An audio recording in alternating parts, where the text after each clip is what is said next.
Langsung saja kita mulai pembahasan kali ini.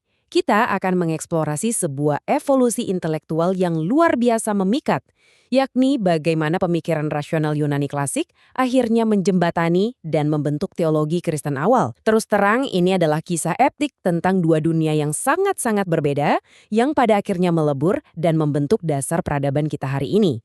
Coba bayangkan ini, apa jadinya ketika logika rasional yang kaku dari Yunani kuno bertabrakan langsung dengan iman yang menyala-nyala dari kekristenan awal? Inilah misteri utama yang akan kita pecahkan. Perbenturan dua peradaban raksasa ini tidak sekedar menghasilkan konflik berdarah loh. Justru dari sinilah lahir konsep-konsep filosofis yang sama sekali baru. Konsep yang bahkan tanpa kita sadari masih melekat dalam cara kita berpikir sekarang. Untuk memahaminya, kita akan mengikuti rute yang cukup jelas. Kita mulai dari melihat seperti apa peleburan budaya di era Helenistik, lalu bagaimana persisnya pemikiran Athena bertemu dengan iman Yerusalem.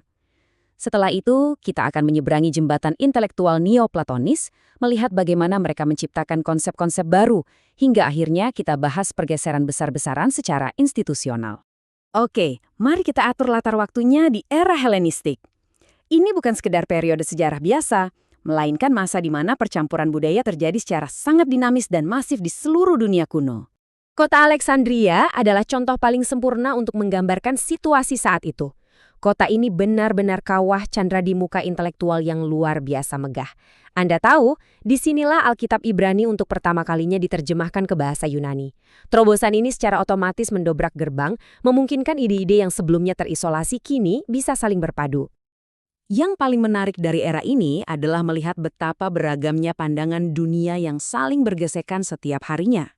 Anda punya kolonis Yunani yang membawa filsafat rasional kemana-mana, umat Buddha di wilayah timur, gagasan Zoroaster di Persia dengan perang kosmisnya, sampai tradisi monoteistik Yahudi di Yerusalem. Atmosfer persinggungan yang padat ini ibarat pupuk yang sangat subur bagi tumbuhnya benih-benih pemikiran baru. Nah, dari semua gesekan tadi, tibalah kita pada satu benturan yang paling fundamental, perdebatan gagasan antara filsafat pagan klasik dan iman Kristen yang mulai berkembang. Dalam cara pandang kosmologi Yunani klasik, dewa-dewi itu bukanlah sosok tak tersentuh di luar angkasa sana. Mereka adalah bagian intrinsik dari alam itu sendiri. Mereka hidup dalam cerita-cerita mitologi, terikat pada aturan kosmos, dan berinteraksi langsung dengan dunia fisik.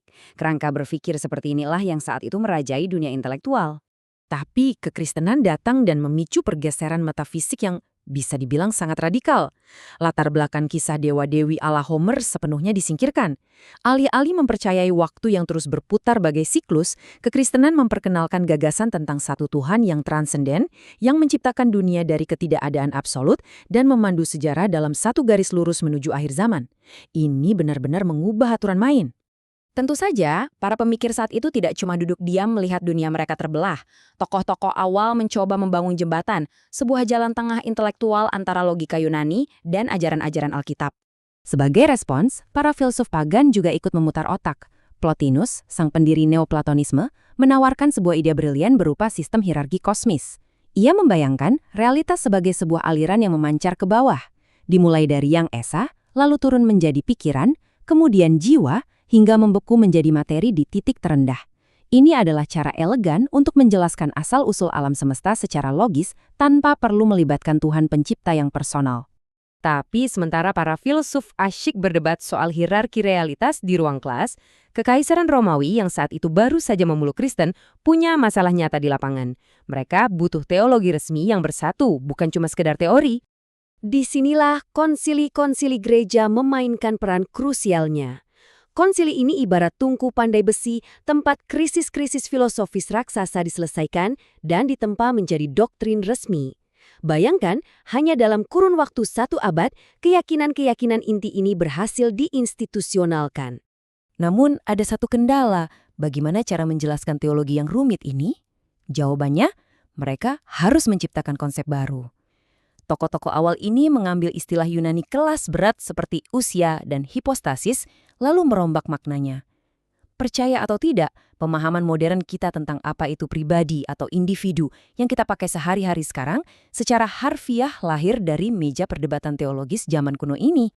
Orang-orang dari luar mungkin melihat ini dan tertawa, berpikir, buat apa sih meributkan hal-hal teknis yang membosankan? Tapi jangan salah, perdebatan ini taruhannya sangat tinggi. Nasib pemahaman akan Tuhan seringkali ditentukan oleh hal sekecil satu huruf Yunani saja, seperti perdebatan apakah substansi Tuhan itu sama atau hanya serupa. Perbedaan satu huruf vokal ini tanpa berlebihan menentukan arah sejarah intelektual peradaban Barat. Dan semua rangkaian peristiwa ini mengantarkan kita pada klimaks pembahasan kita. Pergeseran institusional yang benar-benar mengubah landscape dunia secara permanen. Transisinya sangat monumental. Kebebasan intelektual yang dulu dinikmati di sekolah-sekolah pagan perlahan mulai memudar. Dulu etika didasarkan pada kebajikan sebagai warga negara. Namun kini, otoritas gereja universal mengambil alih endari, memandu masyarakat dengan kerangka moral yang berpusat pada hukum ilahi, dosa, dan batasan ketat antara dogma yang sah dan ajaran sesat. Pukulan terakhir dari transisi ini terjadi di tahun 529, ketika Kaisar Justinianus memerintahkan penutupan akademi kuno peninggalan Plato. Itu bukan sekedar langkah administratif, itu adalah penanda matinya filsafat pagan Yunani sebagai sebuah institusi yang hidup. Era kebebasan klasik resmi berakhir. Jadi, setelah menelusuri perjalanan panjang ini, mari kita renungkan satu hal. Jika konsep paling mendasar tentang pribadi dan siapa diri kita saat ini nyatanya hanyalah produk dari penyelesaian krisis teologis berabad-abad lalu, lantas dogma atau keyakinan apa di zaman kita sekarang yang sedang diam-diam membentuk filsafat masa depan umat manusia? Sebuah pertanyaan yang layak untuk terus kita pikirkan. Terima kasih sudah menyimak pembahasan mendalam kita kali ini.